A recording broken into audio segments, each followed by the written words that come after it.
Marriage preparatory கோர்ஸுங்க. அதாவது திருமணத்துக்கு முன் தயாராகுது திருமணத்துக்காக. இன்னைக்கு ஆன்லைன்ல நிறைய பேர் இந்த கோர்சஸ் நடத்தி சம்பாதிக்கிறாங்க. சில நல்ல எண்ணத்தோடும் நடத்துறாங்க.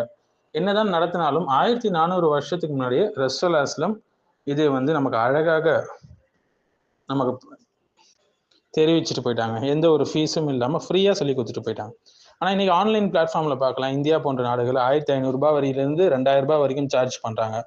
யூஎஸ், யூகே போன்ற நாடுகள்ல $199 $400 வரைக்கும் டார்கெட் பண்றாங்க கப்பிள்ஸ்க்கு.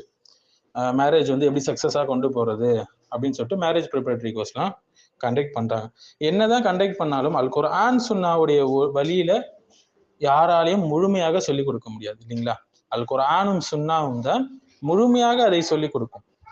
ஃபார் எக்ஸாம்பிள் திருமணத்துக்கான தயாரிப்பு பாடநெறி, குறிப்பா சூரத்து நிசா இதை பற்றி அதிகமாக பேசுதுன்னு சொல்லலாம். ஸோ ஒரு வரியில சொல்லணும்னா, இஸ்லாமில் திருமணம் உணர்ச்சிகளை மையமாக கொண்டது கிடையாதுங்க, கலாச்சாரத்தை மையமாக கொண்டதும் கிடையாது. மாறாக அது ஈமானை மையமாக கொண்டது, பொறுப்புகளையும் கருணையையும் அடிப்படையாகவும் மையமாகவும் கொண்டு இயங்கக்கூடியதுதான் இஸ்லாமிய திருமணம் என்பது.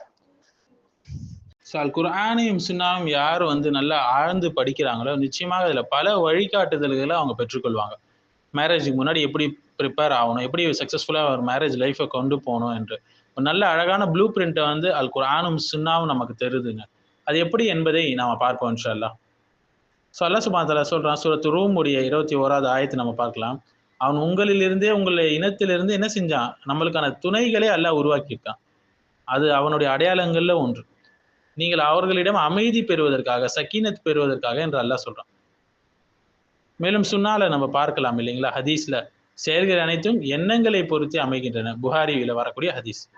ஸோ இன்றைய திருமணங்கள் பலவும் எதுக்காக செய்யறாங்க என்றால், தங்களுடைய லஸ்ட்டை பூர்த்தி செய்யறது, காமத்திற்காக, சமூக அழுத்தத்துக்காக, தனிமைக்காக, வெளிநாடு விசா நோக்கம் இது வேற இருக்குது சில பேர்கிட்ட. நேஷனாலிட்டி பொண்ணை கட்டிக்கிட்டா அப்படின்னு சொல்லி இருக்கிற நேஷனாலிட்டியை விட்டுட்டு அங்க போய் கட்டிக்கிறவங்களும் இருக்கிறாங்க. ஸோ இது எல்லாம் இப்போ உணர்ச்சிகள்லாம் குறைந்து விட்ட பிறகு திருமணம் அங்க கசப்படைய ஆரம்பிக்குது. ஸோ திருமணம் என்பது டோபமைனை சாட்டிஸ்ஃபை பண்றதுக்காக இல்லைங்க, மாறாக சக்கீனத்துக்காக, அமைதிக்காக. பொறுப்பு வந்த பிறகுதான் என்ன ஆகும், அந்த திருமண வாழ்க்கையா போகும். திருமணம் என்பது உறுதியான உடன்படிக்கைன்னு அல்லாஹ் சொல்றான், மீசாக்கன் வலிதா என்று சொல்றான். உங்களிலிருந்து ஒரு உறுதியான உடன்படிக்கையை அவங்க பெற்றிருக்கிறாங்கன்னு சொல்லி. இந்த மீசாக்கன் கலீதாவை அல்லாஹ் சுப்ஹானஹு வ தஆலா எங்க யூஸ் பண்றான்னா, குர்ஆன்ல வேறு இடத்துல நபிமார்களுக்கு யூஸ் பண்றான், அவர்களுக்கு உறுதியான உடன்படிக்கையை கொடுத்தோம் என்று. அப்ப அந்த உறுதியான உடன்படிக்கையை முறிக்காத வண்ணம் நம்ம சரியாக செயல்படணும். இன்று நம்ம பலரும் பார்க்கலாம் இல்லைங்க, டேட்டிங் கலாச்சாரம். எப்ப வேண்டுமானாலும் என்ன செய்யலாம், டேட்டிங் பண்ணிக்கலாம் யாரை வேணாலும். ஆனால் இஸ்லாம் இது போன்ற மோசமான கலாச்சாரங்களை என்ன செய்யுது, அதுக்கான வழிகளை மூடுகிறது. முதலில் திருமணம், பிறகுதான் மற்றவை எல்லாம். இன்னும் சிலர் திருமணத்துக்கு பயப்படுவாங்க, என்ன செய்வது பொருளாதாரத்துக்கு என்றெல்லாம். நீங்கள் திருமணம் முடியுங்கள், அல்லாஹ் உங்களை என்ன செய்வான், உங்கள் வாழ்வாதாரத்தில் விசாலத்தை தருவேன் என்று அல்லாஹ் வாக்குறுதி செய்கிறான். அல் குர்ஆன்ல நம்ம அதுக்கான ஆயத்துக்களை பார்க்கலாம். ஸோ காதலுக்கு முன்னாடி கடமைகள் ரொம்ப முக்கியங்க, உரிமைகள், பொறுப்புகள் எல்லாமே முக்கியம். ஆண்கள் தான் பெண்களை நிர்வகிக்கக்கூடியவர்கள், பொறுப்பாளர்கள். உங்களில் ஒவ்வொருவரும் பொறுப்பாளர்கள், ஒவ்வொருவரும் தம்முடைய பொறுப்புக்கு கணக்கு கேட்கப்படுவீங்க அல்லாஹ் இடத்துல என்று ரசூலுல்லாஹி ஸல்லல்லாஹு அலைஹி வஸல்லம் சொல்லியிருக்காங்க, புகாரில வரக்கூடிய ஹதீஸ். ஸோ திருமணம் என்பது உரிமைகளாலும் கடமைகளாலும் பாதுகாக்கப்பட்ட ஒரு விஷயம். அடுத்த முக்கியமான ஒரு விஷயம் என்னன்னு பார்த்தீங்கன்னா, இந்த மேரேஜ் ப்ரிப்பரேஷனுக்கு பேசும்போது கண்ணியமாக பேசுவது, அவர்களுடன் மாரூஃபோடு வாழுங்கள் நல்லா சொல்றேன். ஆஷிருஹுன்ன பில் மாரூஃப் என்று.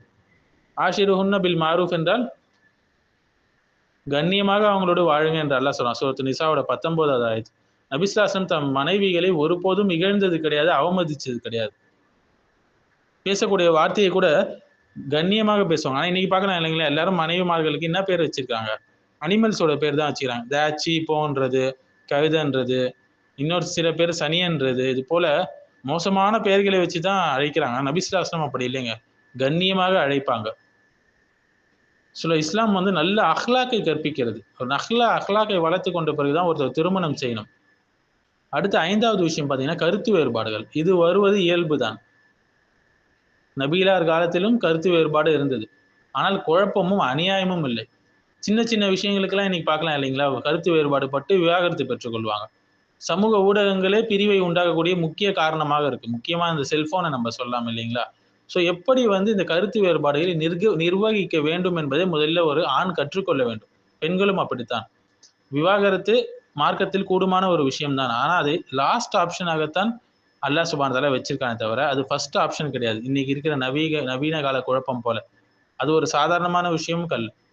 மேலும் நிக்காஹுக்கு முன்னாடி தூய்மை ரொம்ப ரொம்ப முக்கியங்க. அது என்ன தூய்மைன்னு சொல்லி கேட்கிறேன்னா, திருமணம் செய்ய முடியாதவர்கள் அல்லாஹ் தன் அருளால் அவர்களுக்கு ஒரு பரக்கத்தை அளிக்கும் வரை அவங்க வந்து தூய்மையை பேணிக் கொள்ள வேண்டும். சூரத்து நூருடைய 33வது ஆயத் சொல்லுது.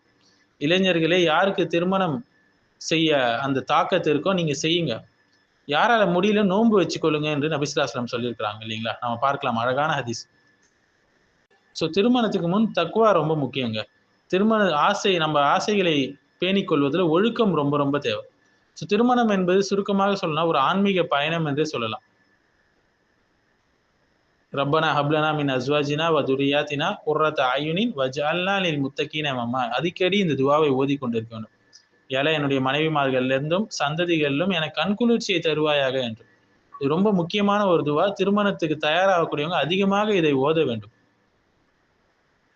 ஸோ இப்படி ஓதி வந்தால்தான் அல்லாஹ் சுப்ஹானஹு வ தஆலா ஒரு நல்ல குடும்பத்தை, நல்ல ஒரு பேர அல்லாஹ் சுப்ஹானஹு வ தஆலா அவருக்கு கொடுப்பான். கணவன் மனைவியும் சேர்ந்து தொழக்கூடியவர்களாக இருப்பார்கள். பொறுமையை பேணக்கூடியவர்களாக இருப்பார்கள்.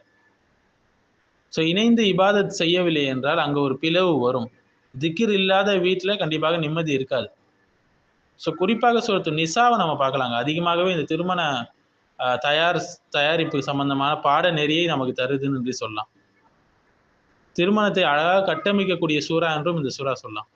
இந்த சூறால வந்து பொறுப்பு, அதிகாரம் இதெல்லாம் விளக்கப்படுது.